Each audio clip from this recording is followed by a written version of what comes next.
आखिर रात में ऐसा यहाँ क्या होता है जहां लोग पागल हो जाते हैं।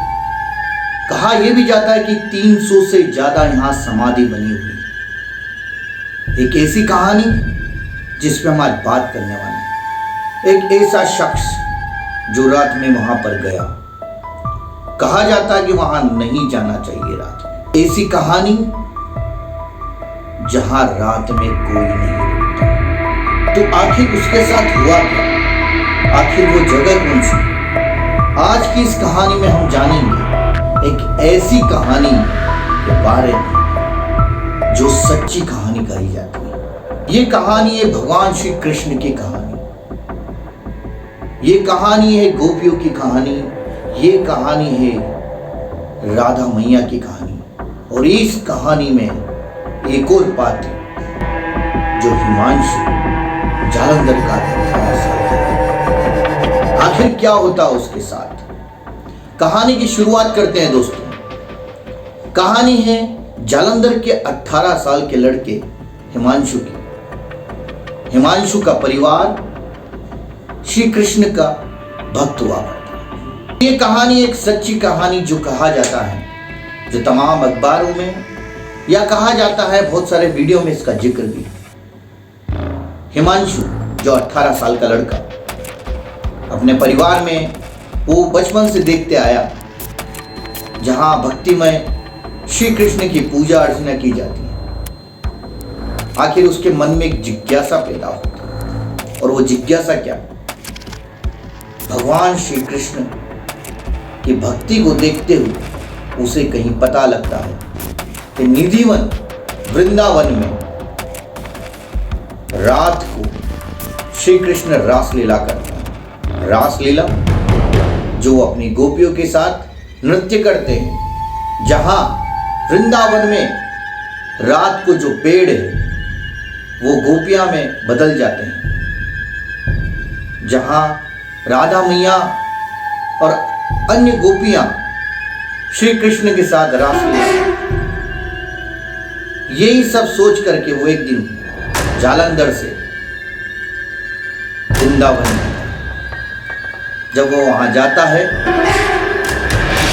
तो एक दोस्त के वहां जाकर के वो रुकता है। जहां कहा यह भी जाता है कि दोस्त की शादी में गया। और जब वो शादी में वहां जाता है, शादी अच्छे से मना लेता है। उसके बाद उसके मन में जो जिज्ञासाएं थी, जो प्रश्न चिन्ह थे कि आखिर श्री कृष्ण होते कैसे, आखिर क्या ये सच्चाई है कि रात में निधिवन में भगवान श्री कृष्ण और गोपियां रासलीला करते हैं। इसी चीज को जानने के लिए वह तकरीबन दोपहर के समय निधिवन में जाकर लोगों की नजरों से बचकर चुपचाप निधिवन में जाके छिप जाता है और अंधेरा होने का इंतजार करता है। आपको एक चीज और बता दूं, रात में जब वो वहां रुकता है, अंधेरा होता है, तो उसको कुछ घटनाएं समझ में आती है। घटनाएं क्या? जैसे जैसे अंधेरा होता जाता है वैसे वैसे अनुभव होता है कि वहां के पशु पक्षी, वहां जो निधिवन में रहने वाले बंदर, या ये यूं कहें कि जो कीड़े मकोड़े हैं, वो अपना रास्ता बदल रहे हैं, वहां से जाने लगते हैं। उसको लगता है कि शायद एक नॉर्मल से दिनचर्या होगी जो हो रही है। वो इंतजार करता है और फिर वो क्या देखता है? वो देखता है कि जिस पेड़ के पास वो बैठा हुआ था, उसके आसपास के पेड़ से रोशनी आती है। और वो रोशनी इतनी तेज होती है कि उसको कुछ समझ में नहीं आता। जिस पेड़ के पास वो बैठा हुआ था, उस पेड़ में भी कुछ बदलाव आना शुरू होती है। पेड़ धीरे धीरे नजदीक आने लगती है। और अचानक से ये सब देखते हुए वो बेहोश हो जाता है। पर बेहोश होने से पहले वो अपना कैमरा चालू कर देता है।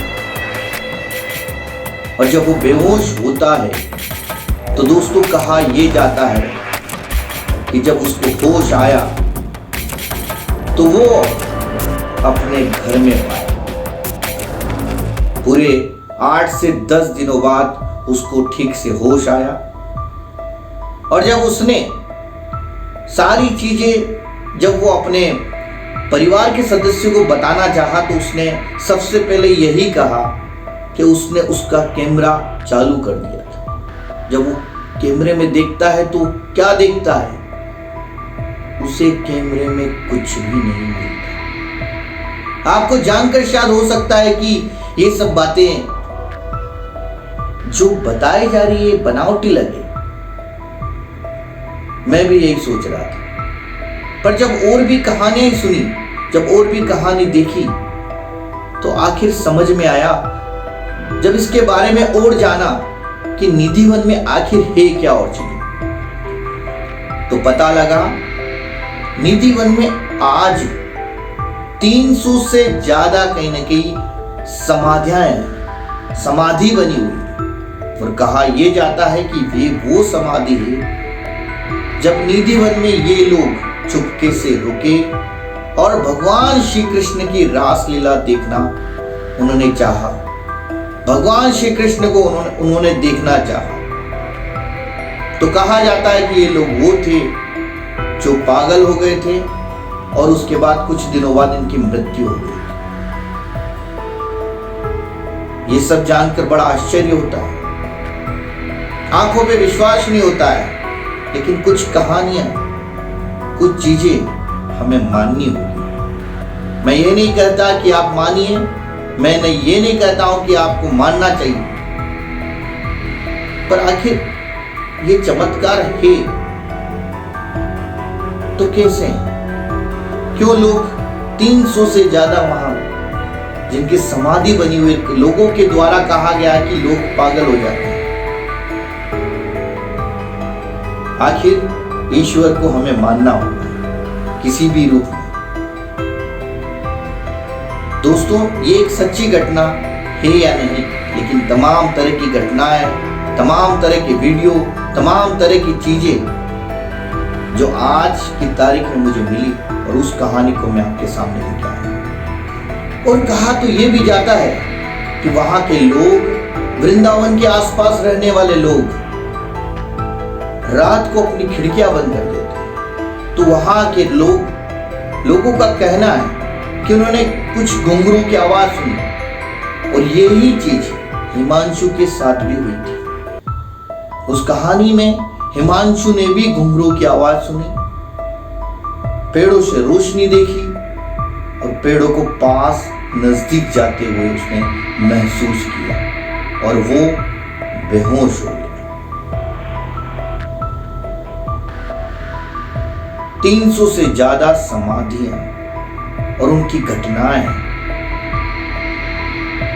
क्या ये ईश्वर की लीलाएं हैं? मैं प्रणाम करता हूं ईश्वर। मैं उस शक्ति को चैलेंज नहीं करता, लेकिन जो घटनाएं हैं वो मैंने आपको बताई।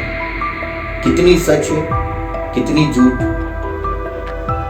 ये कोई नहीं जानता। लेकिन ये जब सच्ची कहानियां आती हैं तो आपको भी और मुझे भी इन चीजों को मानने पर